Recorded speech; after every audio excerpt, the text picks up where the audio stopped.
Eu sei que a gente não deveria, mas nós continuamos nos horrorizando com aquilo que a abominação que ocupa o cargo presidencial diz.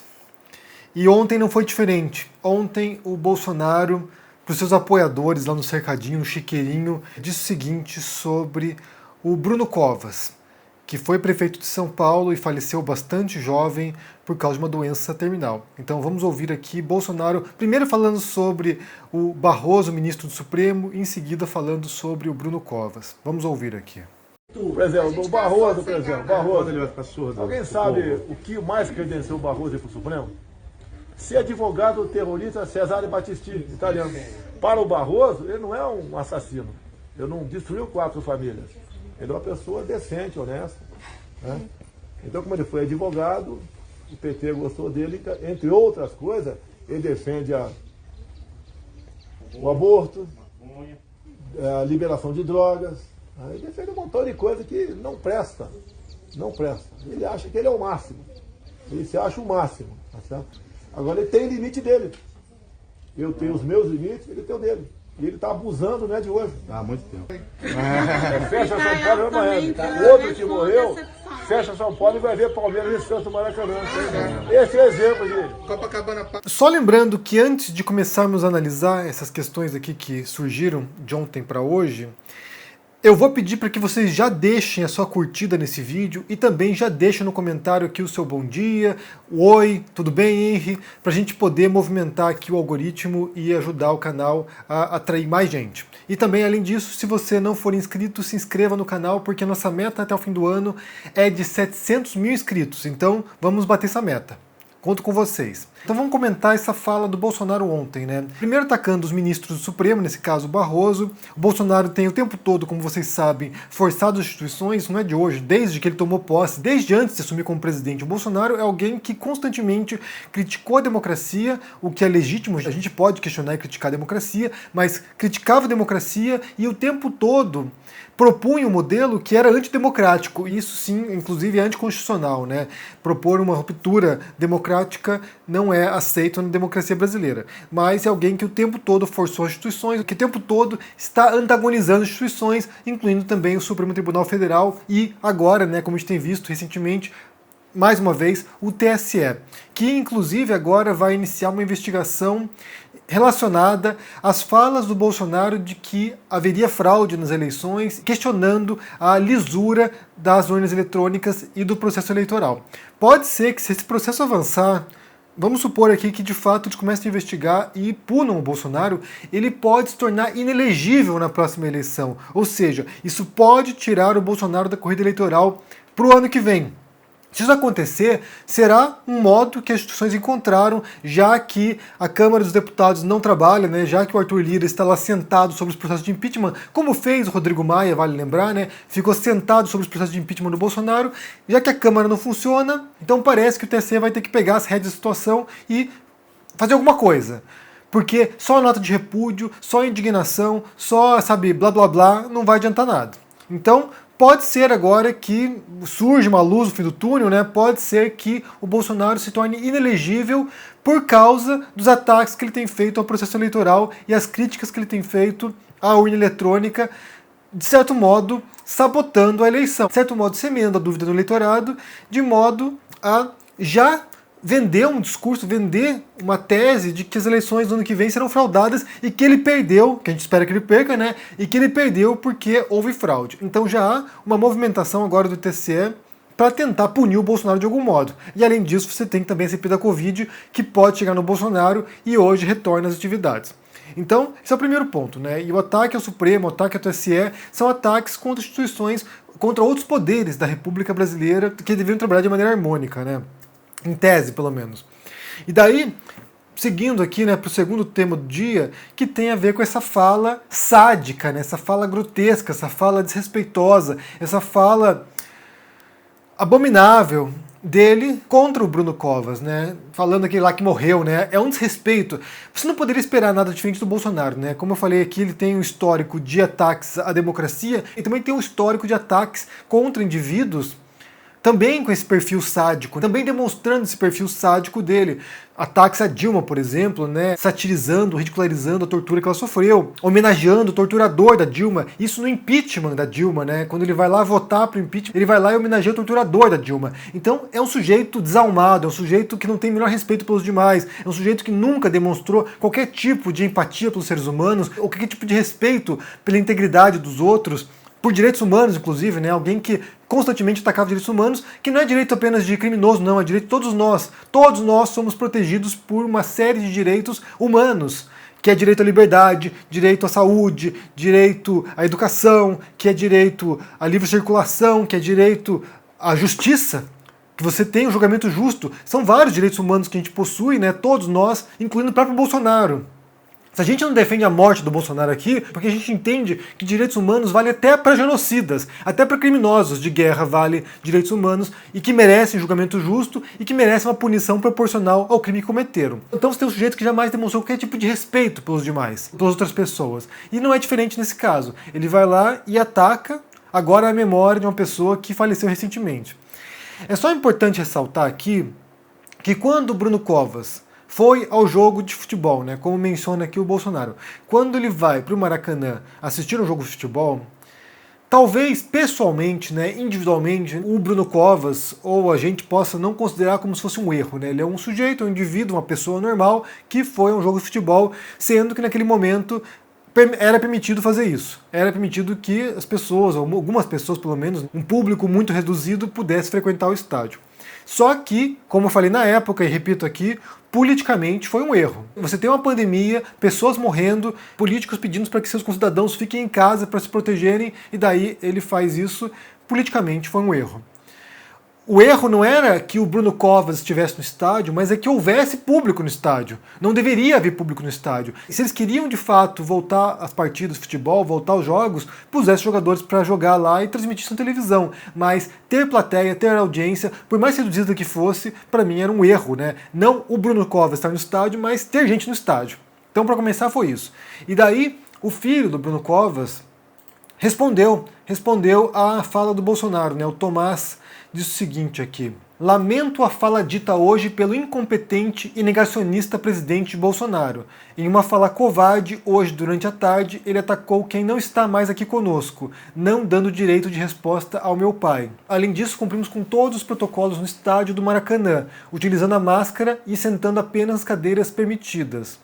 Uma tristeza as agressões vazias do presidente contra meu pai. Não é certo atacar quem não está mais aqui para se defender.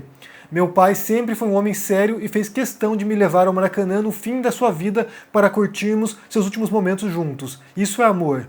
Bolsonaro nunca entenderá esse sentimento. E de fato, o Tomás tem toda a razão. O Bolsonaro não sabe o que é amor ao próximo, o Bolsonaro não sabe o que é respeito ao outro, o Bolsonaro não tem a menor noção do que é, sabe, a convivência com os demais. É um sujeito que só pensa no próprio umbigo e dos seus filhos. O resto que se dane, né? Você tem inúmeras falas durante a pandemia, quando o Brasil ia batendo marcas de dezenas de milhares de mortos, e quando indagado sobre isso, tá, e daí no socoveiro, todo mundo vai morrer um dia. Ou seja, é um sujeito que jamais demonstrou qualquer tipo de humanidade. Então é óbvio que você não pode esperar que ele tenha também respeito à memória do Bruno Covas. É óbvio que ele não vai demonstrar isso. Ele não tem respeito por eleitores dele que morreram. Ele não tem respeito por pessoas, por brasileiros que morreram durante a pandemia. Ele não tem respeito por centenas de milhares de mortos. Então ele vai ter por algum político que se mostrava como oposição a ele. É óbvio que não vai ter respeito, porque é um sujeito que não conhece respeito, não conhece dignidade, não sabe qual é a liturgia do cargo dele. Então, de fato, é lamentável, e eu sinto muito pelo Tomás, né, pela perda dele, principalmente, né, pelo pai que ele perdeu, e também por esse ataque agora à memória do pai. É lamentável que o presidente da República, o sujeito que ocupa o cargo máximo executivo, não tenha o mínimo de decoro no cargo dele, não tenha. É um sujeito desprezível, é isso. Eu só preciso ressaltar aqui, porque vale insistir nesse ponto. Os brasileiros elegeram um psicopata para a presidência. Foi isso. Os brasileiros elegeram um sádico para a presidência. Os brasileiros elegeram, como se descobriu posteriormente, um genocida para a presidência. E agora estão assistindo à devastação. E alguém que nunca escondeu isso. Título do meu livro aqui, fala do Bolsonaro. A minha especialidade é matar. Isso quem disse foi o Bolsonaro. A minha especialidade é matar, pô. Sou capitão de artilharia. Ele falando que ele não sabia de economia, que ele não sabia de saúde, que ele poria alguém para fazer isso, que alguém cuidaria desses campos, porque o que ele sabia fazer era matar pessoas. Então, puseram no poder um sádico, genocida, psicopata. É isso que fizeram. E, infelizmente, dado o conchavo, né, do Bolsonaro com o Centrão agora, né, agora não, desde o começo, na verdade, mas agora está realmente consolidado o negócio, dado esse conchavo, os brasileiros terão de amargar esse psicopata até o final do mandato dele, possivelmente. É importante ressaltar esse ponto agora, né, já que a gente entrou na questão do Centrão, porque nesses últimos dias o Bolsonaro repetiu o que ele tinha dito na rádio recentemente. Eu vou pôr para vocês aqui o trechinho da fala dele, para que vocês ouçam o Bolsonaro repetindo. Ouçam. Eu sempre fui do Centrão. Eu sempre fui do PP. Raramente estive fora de um partido que estava fora dessa sigla. Agora, não podemos simplesmente achar, o Centrão está fora do destino do Brasil. Tá? Então, é o que eu tenho para governar. E tenho me dado muito bem com essas pessoas. Ou querem que eu vá procurar o apoio do PT, do PCdoB, do PSOL, da Rede, do Cidadania?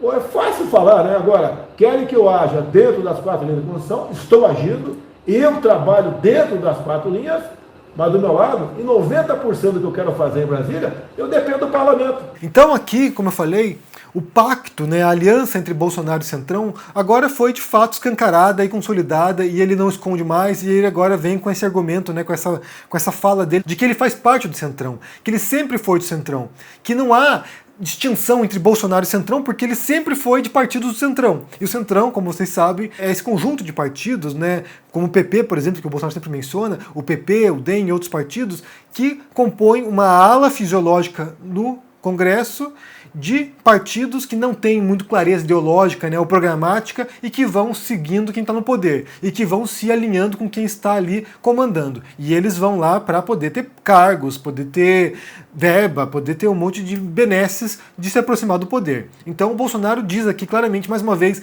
que ele é o Centrão. E daí entra um princípio elementar do pensamento e da lógica. É um princípio elementar, um dos 3 princípios elementares que se chama o princípio da não contradição, que uma coisa não pode ser e não ser algo ao mesmo tempo. Então, por exemplo, uma pessoa não pode estar ao mesmo tempo viva ou morta. Ou ela está viva ou ela está morta. Claro que entre estar vivo e estar morto tem ali suas gradações, né? A pessoa pode estar agonizando, né? Pode estar doente, pode estar, sabe, no leito de morte, dando o último suspiro, ela pode estar em coma, ou seja, tem vários graus, né, entre estar vivo e estar morto, mas ou a pessoa está viva ou está morta. Ela não pode estar viva e morta ao mesmo tempo. A pessoa pode estar viva agora e morta depois. Morta antes e viva depois é difícil, só Jesus, né? Mas geralmente é vivo e depois morto. Mas uma coisa não pode ser e não ser ao mesmo tempo. A pessoa não pode estar grávida e não estar grávida ao mesmo tempo. Ou é uma coisa ou outra. É o princípio de não contradição. Então, o Bolsonaro, na campanha eleitoral e no discurso de posse dele, que eu vou pôr um trechinho para vocês assistirem aqui, para vocês entenderem onde que eu quero chegar, vamos ver aqui. Graças a vocês, conseguimos montar um governo sem conchavos ou acertos políticos. Formamos um time de ministros técnicos e capazes para transformar nosso Brasil. Vamos retirar o viés ideológico de nossas relações internacionais. Vamos em busca de um novo tempo para o Brasil e para os brasileiros. Por muito tempo, o país foi governado atendendo a interesses partidários que não o dos brasileiros. Vamos restabelecer a ordem nesse país. Então, o que ele defende durante a campanha eleitoral e no começo do seu mandato é que ele não era Centrão, e que ele se distinguia do Centrão, que ele não faria conchavos, que não haveria mamata no governo dele, que ele não faria acordos espúrios, ou seja, ele se mostrava como diferente. Eu sou diferente, eu não sou o Centrão, eu sou alguém que vai mudar com esse jogo. Vou ser alguém que vou pôr no meu governo ministros técnicos, né, tipo Damares, por exemplo. A igreja evangélica perdeu espaço na história. Nós perdemos o espaço na ciência quando nós deixamos a teoria da evolução entrar nas escolas, quando nós não questionamos. Detalhe, né? É uma teoria. Quando nós não fomos ocupar a ciência. A igreja evangélica deixou a ciência para lá e vamos deixar a ciência sozinha, caminhando sozinha, e aí cientistas tomaram conta desta área e nós nos afastamos. Tipo Ernesto Araújo, ministros técnicos, pessoas que entendem o que fazem. Nos Estados Unidos, sobretudo, foi feito um estudo sobre estações meteorológicas. E viu-se que muitas estações que até os anos 30, 40 ficavam no meio do mato, hoje ficam no asfalto, ficam na beira de um estacionamento. É óbvio que aquela estação vai registrar um aumento extraordinário da temperatura comparado com os anos 40, com os anos 50. E isso entra na média global, né? Bom, só para dar um exemplo de por que é necessária uma discussão aberta, uma discussão não ideológica desse tema. Abraham Weintraub. Eu não sou o rei Davi que está enfrentando Golias. O presidente Bolsonaro é o rei Davi que está enfrentando Golias. Eu sou a pedra que o rei Davi pegou do chão, colocou na funda e jogou para derrubar Golias. E a pedra não pensa, ela voa. Ou seja, pessoas, sabe, capazes, capacitadas, pessoas que entendem o que fazem, que não causam escândalos, que não tornam o Brasil um par internacional, pessoas razoáveis, sabe, técnicas para compor o governo dele, que ele não faria conchavo. E daí, logo de cara, ele já não cumpriu isso, porque ele pôs lá como ministro dele o Onyx Lorenzoni, que era do Centrão. E ele pôs também o Mandetta no Ministério da Saúde, que também fazia parte do Centrão. Então, logo de cara, ele já fez algumas concessões pro Centrão, grupo do qual, segundo ele sempre fez parte. Mas ele queria se mostrar como diferente, né? Ele queria se mostrar como antissistêmico. Bolsonaro, sou um agente de transformação política. Eu vou mudar esse jogo sujo daqui. Ele que sempre fez parte do Centrão. Então ele vem se mostrando como diferente. E no começo do governo Bolsonaro, você tinha o Centrão como uma ala pequena, quase insignificante de fato, né? Era bem reduzido em relação ao resto das outras alas que havia no governo. Você tinha uma ala que era a ala dos malucos, que era a ala ideológica, que você tinha ali compondo essa ala insana. Você tinha lá os olavistas, né? Tipo Ernesto Araújo, Abraham Weintraub, Felipe G. Martins lá assessorando o Bolsonaro. Você tinha uma ala ali em outros escalões também, né? Por exemplo, Sérgio Camargo, você tinha Dante Mantovani e Roberto Alvim, o nazista, que fez um vídeo reproduzindo, fala do Goebbels, né, o ministro da propaganda nazista. Ou seja, você tinha lá uma ala que era a ala delirante, que é a ala olavista. E era a ala mais perigosa, de fato, do governo Bolsonaro naquele começo, porque era uma ala que tinha poder de destruição de conquistas civilizatórias brasileiras, além de transformar o Brasil num par internacional, como fez o Ernesto Araújo. Ou seja, era a ala olavista, a ala ideológica, a tal ala ideológica, né? Porque todas são ideológicas, mas essa aqui era mais ideológica. E daí você tinha a segunda ala, né, grande também, a ala dos militares, que era vista por muita gente como a ala razoável, né, a ala de contenção, a barreira, né, contra o apocalipse. Ou seja, você tem lá os militares, e os militares evitam que o Bolsonaro cague em tudo. Mas a gente vai descobrindo com o passar do tempo que a ala militar também é uma ala meio doente da cabeça. Que você tem lá o General Heleno, por exemplo, né, que também fala umas coisas absurdas, né? Inclusive o próprio General Heleno, se vocês se recordarem aqui da convenção do PSL, quando o Bolsonaro pretendia, ou dava a entender que a Janaína Pascoal seria a candidata vice do Bolsonaro, o General Heleno falou o seguinte aqui, olha, cantou uma musiquinha, né? Vamos ouvir aqui o General Heleno cantando a musiquinha do Centrão. Eu vou pela primeira vez na minha vida cantar no microfone alguma coisa que não seja um hino pátrio, né? A musiquinha para começar e terminar a inserção televisiva do Centrão é: se gritar, pega Centrão, não fica um, meu irmão. Ou seja, a mensagem que havia, incluindo o General Heleno, incluindo a ala militar, que era a ala de contenção das maluquices do Bolsonaro, era também uma ala que vinha com essa noção de vamos mudar tudo que está aí, né? Vamos acabar com essa conchava, vamos acabar com essa mamata. E daí os militares foram se mostrando também como paus mandados do Bolsonaro. Entra lá o Pazuello, e agora tudo indica que o Pazuello atuou a mando do Bolsonaro para levar brasileiros à morte. Ou seja, você tem o genocida e você tem lá a sua hierarquia de subalternos, todos cumprindo as ordens de maneira bovina do genocida. Então, os militares estão compactuando. E o estrago na reputação dos militares será duradouro. Não tenho dúvida disso. Era uma das poucas instituições que eram respeitadas no Brasil, né? Sabe-se lá por quê? Porque o Brasil não tem nenhum histórico de conquista militar, não é um país que foi para a guerra e que venceu guerra contra outras nações, não é um país que tem algum tipo de trajetória militar que possa ser louvada. Então sabe-se lá por quê que os brasileiros respeitavam as Forças Armadas, mas agora esse respeito foi pro ralo também, porque as pessoas olham agora os militares e falam assim, putz, olha isso, gente.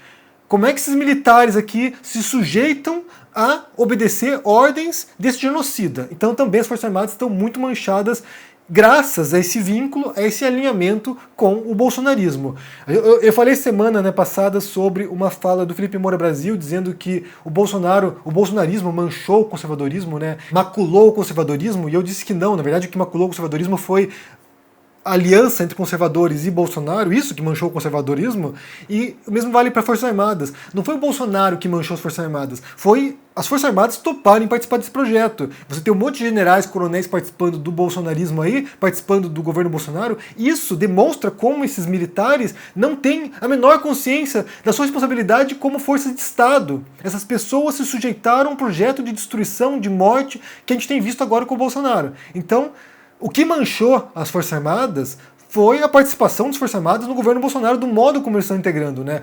Em vez de ser uma força de Estado, eles se tornaram agora uma força de governo, uma força do Bolsonaro. E daí o que acontece começa esse embate interno, né, entre essas forças dentro do governo Bolsonaro, e quem perdeu, no final das contas, como a gente pode perceber, foi o olavismo. O olavismo encolheu, muitas cabeças rolaram, e agora você tem a tomada, né, a chegada do Centrão. E o Centrão agora vem ocupar todos os postos, inclusive postos de militares. Ou seja, o Centrão agora veio para domar a casa, né, para dominar a casa. E daí tem gente que acha, né, ingenuamente, possivelmente, tem gente que acha que o Centrão tem o poder de ser o muro de contenção que os militares não foram. Que eles vão agora domar o Bolsonaro, que eles vão agora tentar controlar e pôr umas rédeas aqui nessa monstruosidade, nesse bicho descontrolado, vão pôr as rédeas nessa besta e agora guiá-lo até a próxima eleição, talvez se reelegendo. E daí já perceberam que eles não têm esse controle. Eles tentaram calar a boca do Bolsonaro em relação agora à fraude eleitoral, né? Fraude eleitoral entre aspas, tentaram calar a boca do Bolsonaro e ele já disse que não vai calar a boca. Ele vai continuar atacando o processo eleitoral. Então, assim, o Centrão está se alinhando ao Bolsonaro, entrando nesse jogo. O Centrão não tem reputação a perder, porque nunca teve reputação nenhuma. Então é um grupo de partidos que não tem menor moral em nenhum lugar, então para eles tudo é lucro no final das contas. Eles vão ganhar com suas verbas, vão ganhar com seus cargos, vai ter gente ficando rica, vai ter corrupção, vai ter mamata, e no final das contas o Bolsonaro cai, porque ele é o descartável, né? Ele é a peça de xadrez que você pode sacrificar quando não precisar mais, e o Centrão continua lá na sua marcha pelas instituições, porque é o que importa, é o poder, é o dinheiro, é a influência. E o jogo continua, A mamata que o Bolsonaro destruiria, né, que acabaria com isso, se tornou mais uma vez agora a marca desse governo, né? O Bolsonaro é a mamata, o Bolsonaro é a corrupção, o Bolsonaro é o genocídio, né? Pior do que tudo isso, ele é a morte e a destruição. Então, resta nos esperar agora que a barreira de contenção seja o TSE, por exemplo. Que eles consigam agora evitar que esse sujeito sequer se candidate na próxima eleição. Porque já deu, né? Não dá. Bem, quero saber o que vocês pensam aqui. Primeiro sobre a história do Bruno Covas, né? O Bolsonaro atacando a memória do Bruno Covas. O sádico, psicopata, genocida, que não tem o menor respeito por ninguém. O que vocês pensam sobre isso? E também sobre agora ele tentando reverter a história, né? Mostrar como ele sempre foi Centrão. Ele nunca criticou o Centrão, imagina, ele nunca foi contra o Centrão, ele sempre foi o Centrão, ele cresceu no Centrão, ele nasceu no Centrão. E daí o gado bolsonarista, assim como você vê nesse livro aqui do George Orwell, A Revolução dos Bichos, que eles vão mudando as regras e os bichos se esquecem das regras, né? Qual que era a regra antes? Não sei, não lembro. Assim como na Revolução dos Bichos, o Bolsonaro vai reescrevendo a sua história. Primeiro ele é contra o Centrão, agora ele é a favor do Centrão. E daí o gado bolsonarista fica assim... É verdade, mito, é verdade. Sinceramente, essa memória de peixe de parte do eleitorado brasileiro é a ruína, é a desgraça. É isso que permite com que pessoas como Bolsonaro cheguem um dia no poder, porque elas nem sequer sabem o que ele disse ontem. Digam aí no comentário o que vocês pensam, deixe o joinha, se inscreva aqui no canal, se torne um membro ou um apoiador para dar uma força e se cuide por aí. Tchau.